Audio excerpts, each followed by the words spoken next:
Good morning, everyone, and welcome to Bible Talk Live. I'm Bill Rhodes. And I'm Brian Carey. Brian, good to see you again this week and next week. It's just you and me again. Wow. So We're missing Doug. We got to get that guy back. yeah, that would be absolutely wonderful to do that. And we welcome everyone. We're glad you have joined us today. If you're listening on radio, WFOB 1430 AM, we are glad you have joined us. We are also, Brian, on YouTube and Facebook, where you can actually watch us doing this program, which is wonderful. Apologies for that, yeah. Yeah, our apologies for that. and so we are glad you have joined us today. We're going to talk about fathers today and next week. Next week, as this comes out on Sunday morning, next week is going to be Father's Day. And so I thought these 2 weeks it'd be a good thing to talk about fathers and fathers in the home and all of that. You know, that's something I think really needs to be brought up. Right now, it feels like fathers are kind of kicked to the curb. You know, they're really viewed as like the third wheel. They're not that important. You know, we just have really marginalized them. And it's been a pretty dramatic shift from American culture. You know, we went from TV shows like Father Knows Best, where the dad was really the head of the household and provided solutions for his family. And now it's more like every show is The Simpsons, where every father is like this moron, yeah. You know, who's the comedy sidekick and who's not really providing any value whatsoever, if there's one at all. Yeah, well, you're absolutely right, and you know, American society seems anymore to see fathers as expendable parts of the family unit, needed to get started, but their services are just no longer required for the family, because you know, women are just fine raising children alone and don't need men in the homes. You know, they just for some of them see that as an added burden, and so some would argue that America is rapidly becoming a fatherless society. And I ran across some things about that, where we stand in all of this. David Popenoe, for example, he's a professor of sociology at Rutgers University. He's the author of Families Without Fathers. Says this, he says, the percentage of American children living apart from their biological fathers will reach 50% by the next century. Now, that's across the board. It's already much greater than 50% in certain areas of the country, particularly inner city areas. But right now, I think across the country, it's about 30%, and he sees it going to about 50% Wow. in time. And so when you talk about across the country, I mean, that is really, really significant. And really, really important as we talk about this. It is. That's kind of a mind-blowing statistic. You know, I remember when I was a kid, you know, it was kind of unheard of that somebody, you know, we used to whisper that like, oh, so-and-so, their parents are divorced. Like that was just this strange anomaly, and now this is just going to be the new normal. Yeah. Yeah, pretty much so. And as you've already mentioned, even on TV programs, fathers are often really cast as the idiot. He can't figure out how to take care of the kids or the most basic things without instruction from someone, usually his wife, if he, you know, and so it's just really become a really kind of a sad situation across America when you stop and think about it. You know, when we talk about Mother's Day, Father's Day, the most, and I read this years ago, before cell phones were really a big thing, but it said that the most calls made in a day all through the year was always Mother's Day. And Father's Day was always the most collect calls. Oh my goodness! If you remember the old phone systems and collect calls, so I always found that funny. But among this statistic really got to me. It said among 49 countries, the U.S. is tied with Colombia for the second highest rate of children growing up in single-parent homes. Only South America has a higher rate. So to put this in perspective, the U.S. trails not only every developed country, Western and Eastern, but nearly every developing country in the number of homes with no father in it. So I'm telling you, that's significant. We're right up there with every third world country with no cities and no development. Oh, Wow, Yes. how's that even possible, Bill? Yeah, it just seems crazy to me when you stop and think about it. But yet that's where we are. One of the things that I always wonder about is how we got here. And I don't know if you have thoughts on it, but I have some thoughts on it. But how did we get to this point in life where this is true? Nearly every country developing and developed is ahead of us, and most of them see the value of a father being in a home. But somehow we've come not to see that very broadly in America.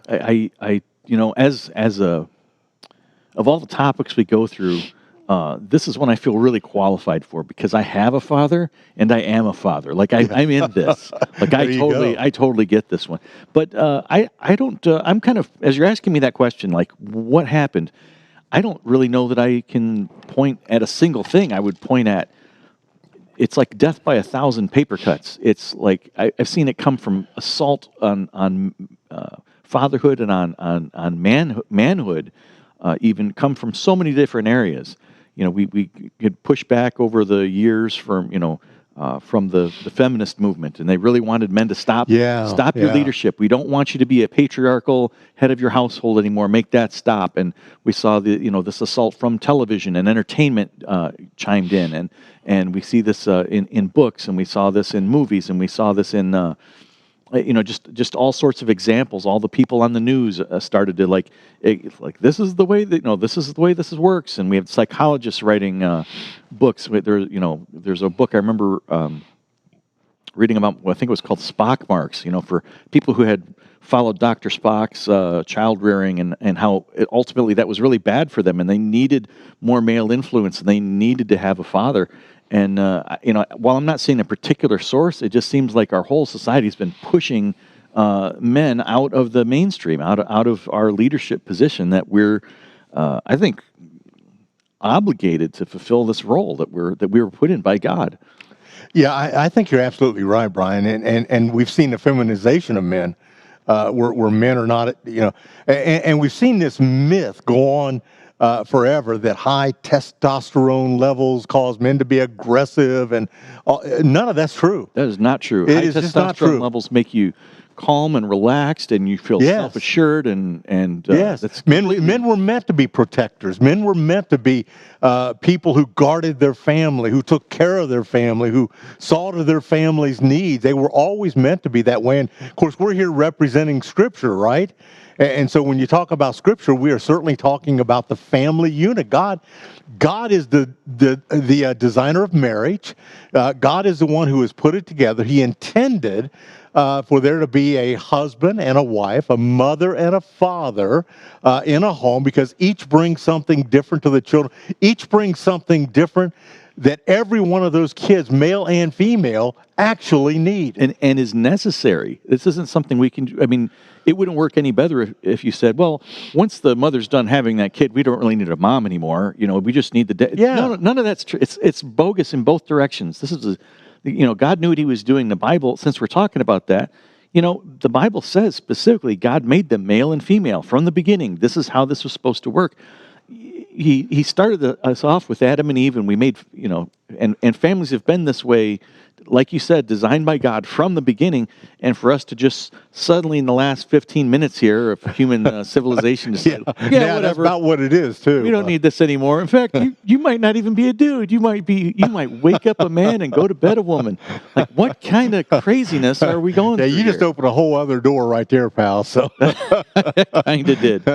but yeah, you're absolutely right. We've seen the change in the dynamic of the family, and somehow in all of this mix, the father has become unnecessary. So now we have men who are making babies all over the place, not taking care of any of them, not involving himself in a family, and living a totally amoral lifestyle, and to some degree, I think society has some responsibility for this mess that we're in when you begin to change God's dynamics with regard to the family, the nuclear family. And we realize, Brian, you and I realize, we've all seen it, that there are times when a father dies and a mother has absolutely no choice but to raise her kids. We're not talking That's about not what we're talking about. No, but what we are talking about is when manhood and fatherhood has been so diminished that they simply have no responsibility anymore, and they're just not necessary anymore. Just make the baby and go away.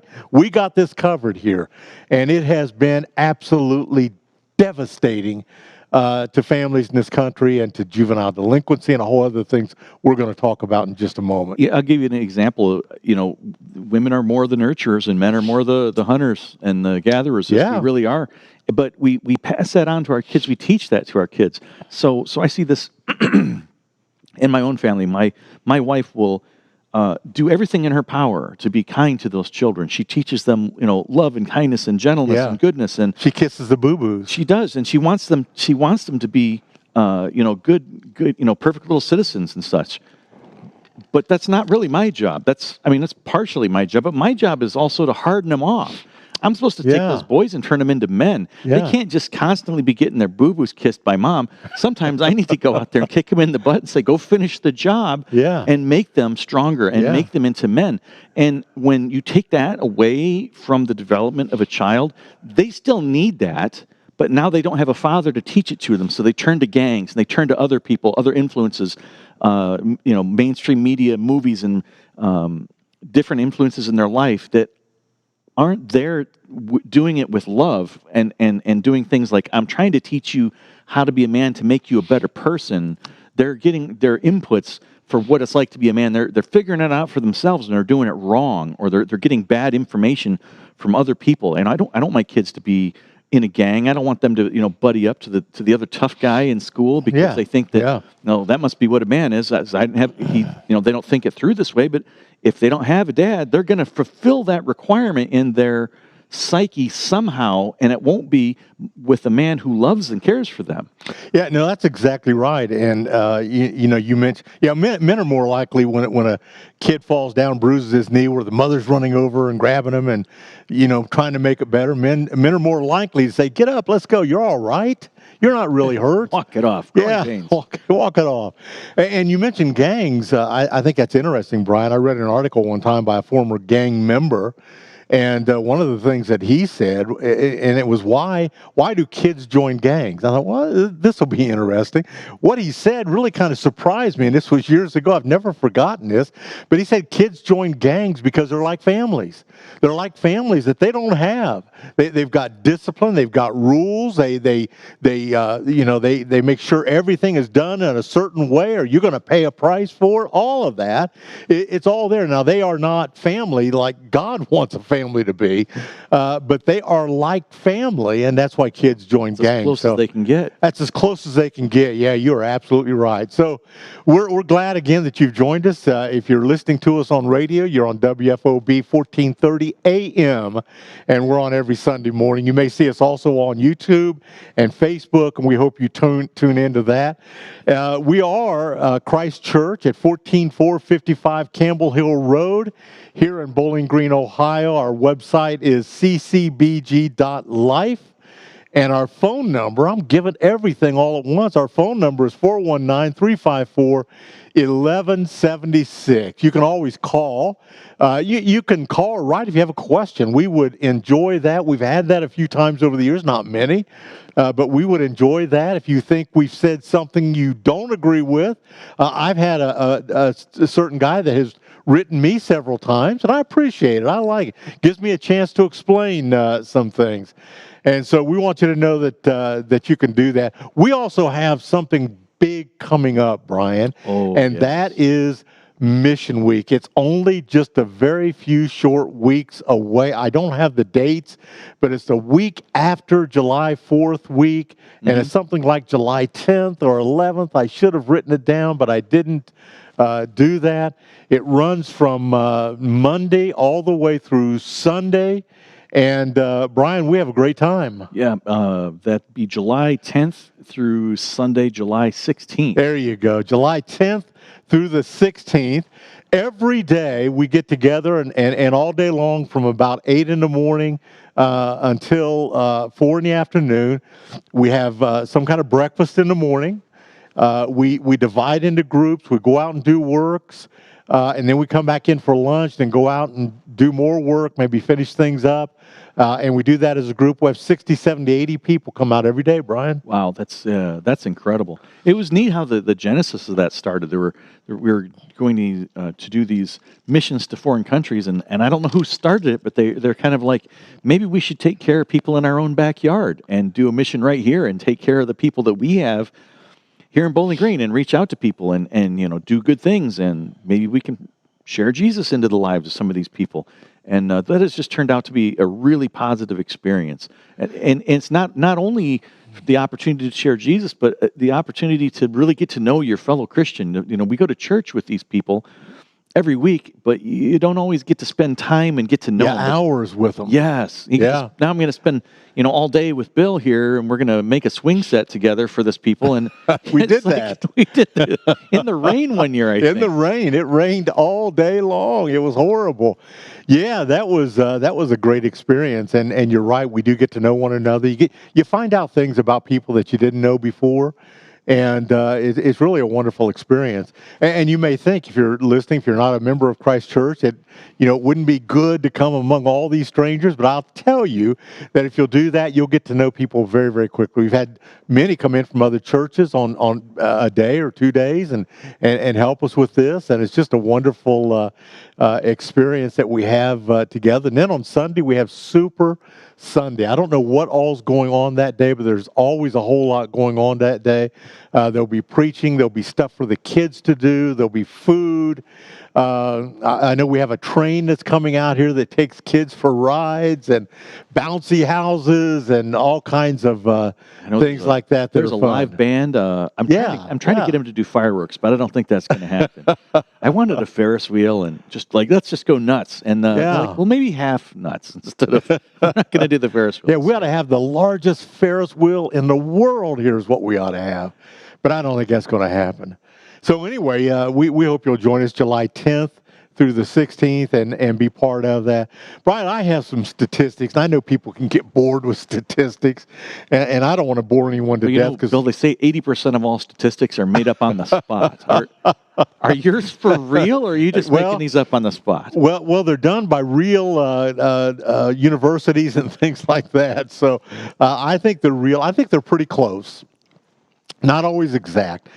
But the research on fatherhood in America says that approximately 30% of all American children are born into single-parent homes. That's across the board for all of America, rural areas, inner city. Averaged all the way across. Averaged all the way across. The truth of the matter is, when we get to the inner cities, it's much higher than that. Some estimates are 70% in inner cities with no fathers in the home. So you can imagine that's where the gangs come in, right? Looking for that kind of stability, somebody that's in charge. And they do that. But it also says that fatherless children are at a dramatically greater risk of drug and alcohol abuse, mental illness, believe it or not, suicide, poor educational performance, teen pregnancy, criminality, and according to the U.S. Department of Health and Human Services, that was according to them, and the National Center for Health Statistics. And so these come from not, Christian organizations, but other organizations. Over half of all children living with a single mother are living in poverty, a rate of 5 to 6 times that of kids with both parents. 63% of youth suicides are from fatherless homes, according to the U.S. Bureau of Census. 72% of adolescent murderers grew up without fathers. 60% of America's rapists grew up in the same way, according to a study by D. Cornell in Behavioral Sciences and Law. 71% of all high school dropouts come from fatherless homes, according to the National Principals Association report on the state of high schools. in single mother families, and we're not always blaming mothers. We don't want to give that impression. Sometimes it's not their fault. So we need to understand that. 90, excuse me, 90% of all homeless and runaway children are from fatherless homes. What was that number? 90%. 90%. That's a 90%. shocking statistic. Yes. 85% of all children who exhibit behavioral disorders come from fatherless homes, according to a study by the Center for Disease Control. Of all violent crimes against women committed by inmates, I'll get that right, about 65% were committed either by boyfriends or ex-husbands, compared with 9% of husbands. Girls living with non-natal fathers, that is boyfriends and stepfathers, are at a higher risk of sexual abuse. 39.6% of the children in America are going to bed every night without their biological father in the home. In some inner city neighborhoods, it's 70%. And so I'm just telling you that these are devastating statistics. And fathers need to be reinstated to the level of importance that God intended for them and that they are. Even God himself goes by that moniker, Father.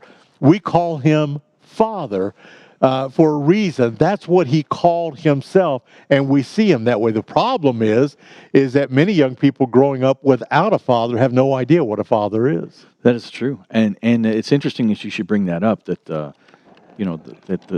our God, our Christian God, it reveals Himself to us as a Father. That's very interesting, and it wouldn't surprise me if a lot of the marginalization of fathers in our country comes as a direct result of that concept. Like in the long run, in the big game, that people don't want you to have that relationship with your Heavenly Father. Yeah. So if I can destroy the concept of how a father works in your life, yeah. now I'm kind of wrecking the relationship of how you're going to relate to God as your father, because you never grew up with a father. You don't know what that's like. You don't know what to expect. You don't know how to live in that. Yeah. It's kind of poisoning that whole relationship. If father is unnecessary. If father is unnecessary. Oh, yeah. Father is unnecessary, right? That's rough. Yeah. Yeah, that's a tough one, but I think you're absolutely right about that. I mean, you can imagine how many see fatherhood when God talks about himself as a father when they had no father, or even worse, had a bad father that was laying out drunk at night, or not working, not doing the things that he needed to do. I mean, that's devastating for somebody that is young and trying to relate to that concept of fathers. They try to relate to God. I've seen that even work to good. So this is bizarre, but I have seen this in my life many times. So I've seen people with a terrible father in their life, and but this man he's unemployed, he's a drunk, he's just doing everything wrong that you can do, and that child, sometimes they pattern after that father and they follow in his footsteps. Yes, but sometimes they do just the opposite. Yes. They go, yeah. I saw what my dad did wrong, and when I'm a dad, I'm not going to do that. Yeah. And I'm going to be a better man, and and they do everything they can to do it right. And I've seen both. I've seen kids come out of that of a house with a bad father in pretty bad shape, but I've seen some come out just being the most stable, kind-hearted, good people, and it just blows my mind. But that influence of a father was still important for those guys. Yeah, you can see two brothers from the same home. In fact, this next program, we're going to talk about that very reality, because we're going to talk about the prodigal son. It's often called the story of the prodigal son, but it's actually the story of two sons.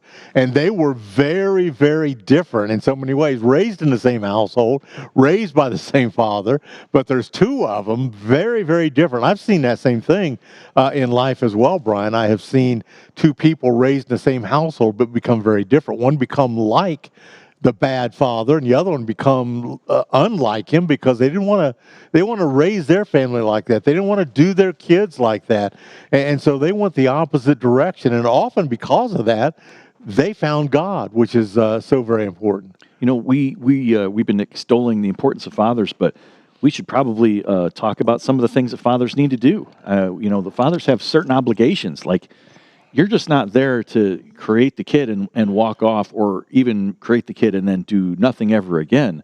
You have certain obligations. You are your child's first teacher. That mother and that father, you're there. Your job is to teach your child things from the time that they're walking and talking. You as a father have so much wisdom. Think of all the things that you have learned in your life that you wish you could just pass all that down to your son or your daughter. Yeah, yeah. Oh my goodness, I want that for my kid. I don't want them to have to go through and make all the mistakes that I made. And it's not that I'm trying to shelter them from anything bad happening to them, but I want to give them the wisdom of how to get through it. Yeah, that's important from the perspective of a father.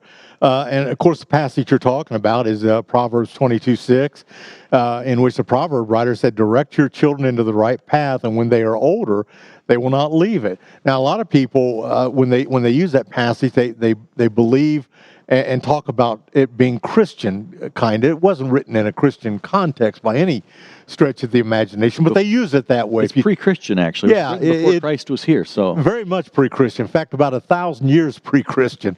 And so when you stop and think about it, the very idea that if you raise them up to believe in God, they will do that. When they're old, they will do that. It doesn't always play out, and that's really not what he's talking about. But he is talking about a general principle of life, and that is directing them in the right path.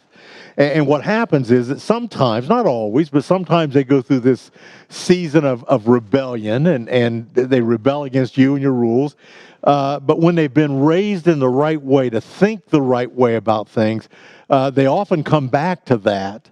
As they get older and as they have families of their own, and as they see that many of the things that you said and taught them were right, they re-embrace it again in their own lives and begin to teach it to their own children. And I think that happens a lot. I'm happy to agree with you on that. That's one of those. There's it's so many nice things to be agreed with. I've got some boys, and there's some of them. I've told them something that I like. I think that they need work in their life in this area. And I've told them and told them and told them and showed them and do this. That isn't going to work. Trust me. I know wherewith I speak. And it's like I'm just talking on deaf ears. This doesn't matter. Nothing I say. I can't get through this kid. I am useless as a dad. And I feel like I really need to. And then all of a sudden, 5 years goes by, and they're saying almost my exact same words to one of their buddies. They did hear it. They heard it. It went in, and now they're giving that advice, and they're passing that on. Yeah. Like, oh my goodness, some of the stuff I said actually mattered. Yeah. Guess what, dads? The stuff you say matters. Yeah. So they did hear it. So the proverb writer is right. Now proverbs are general truths. They aren't true 100% of the time, but they're general truths. And so that's what we want to do. Another one that we want to talk about is that, and we're going to talk about this one again next week also, by the way, with the prodigal. We're going to look more closely at that one. But that is, dads need to exemplify a life well lived. And what do you mean by that? Exemplify a life well lived. Yeah. Well, let me read the passage to you, and then we'll talk about it a little bit. He says, Paul writes this to the Corinthian church. He says, the only letter of recommendation we need is you yourselves, which is fascinating. And then he goes on to say, your lives are a letter written in our hearts. Everyone can read it and recognize our good work among you. Clearly, you who are a letter from Christ, showing the results for our ministry among you, this letter, which is our lives, is written not with pen and ink, but with the Spirit of the living God. It is carved not on tablets of stone, but on human hearts. So I did a funeral recently, and I've said this in many funerals that I've done. I don't know why, I just do, but I will tell the people that I'm speaking to that I'm speaking to them. I'm not speaking to the person who is laying here gone, because and here's why. I tell them that the last words of the last paragraph of the last pages of their life have been written. Their life book has been written. It's done. It's over. Yours, as I talk to this audience, is still being written. And so we become then living examples to our children. I remember one time I was down looking underneath a car. And I've never been a mechanic. I do wood stuff and build decks, and I'll do things like that, but I've never been a mechanic. but I had something wrong, and I was looking for a leak is what I was looking for, and I'm up here looking underneath that car, and my son Michael, who's big and grown, he's about 6'2" now, but he's just a little tiny guy, and I looked around, and he's right beside me looking up at the engine of that car. Oh, He had wow. no idea what he was looking for or why he was there, but he saw me doing it. Right. And so he mimicked what I was doing because that's what he wanted. He wanted to be like his dad. And so to me, that was a great, great tribute. But we are, as men, writing a book of our lives. And we want to express and exemplify to our children a life that is well lived in this world, where we worked hard, we did the right things, we maintained moral boundaries in our lives, and we really exhibited those kind of things for our kids to see. That's another great point. You mentioned earlier one of the statistics was how so many single parent families, these children are growing up in poverty. One of the things that is expected of a father, and I think rightfully so, the Bible talks about this actually, is you need to provide for your family. Yes. You're a father. That's one of the things that you do.